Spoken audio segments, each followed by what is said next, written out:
I did think about Tim Tebow last night. I know you hate for me to bring him up, but no, it's appropriate. I get it.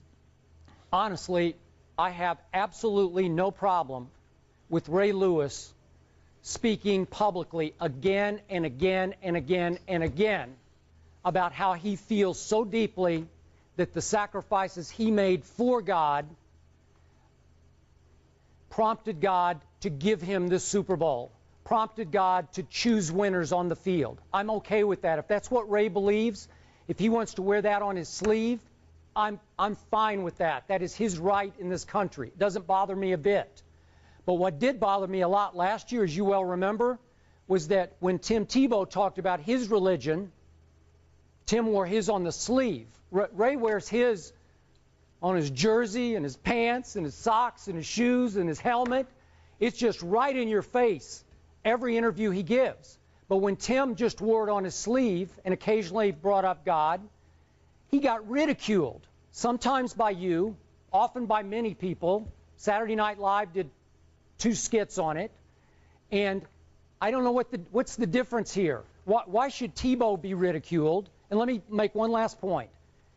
At the Super Bowl last year, when I sat down face-to-face with Tebow, I asked him, Stephen A., do you believe that God decides football games? And he said, absolutely not. I do not believe that. And when we did hear him get caught on mics on the sideline praying last year during games, he was always praying, God, give me the strength to handle victory or defeat. Whichever you give me the strength to handle it the way you want me to handle it. Well, that's not about God deciding games. That's the opposite of what Ray is saying right now. So why should Ray be okay with that, or we're okay with him, and very few people are okay with Tebow talking about religion? Allow me to answer that question as candidly as I can. On one hand, you have somebody who's been through an awful lot of things in life, who's 37 years of age, who played in the league for 17 years, who's a surefire first ballot Hall of Famer, one of the greatest linebackers in NFL history, who's going after his second Super Bowl, who's clearly been recognized as arguably the greatest leader we've seen in sports, not to mention the fact that this is the end of the road for him. For Tim Tebow, it's the beginning, and regardless of the 7-4 record, the playoff victory against the Pittsburgh Steelers where he threw for 316 yards, the fact is he wasn't that caliber of player.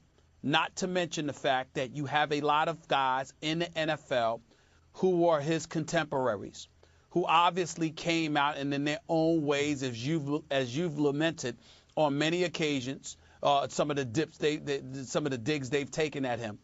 There were people that believed that he was overhyped and overblown, and the fact is that his religion contributed to his popularity, or his willingness to wear his religion on his sleeve.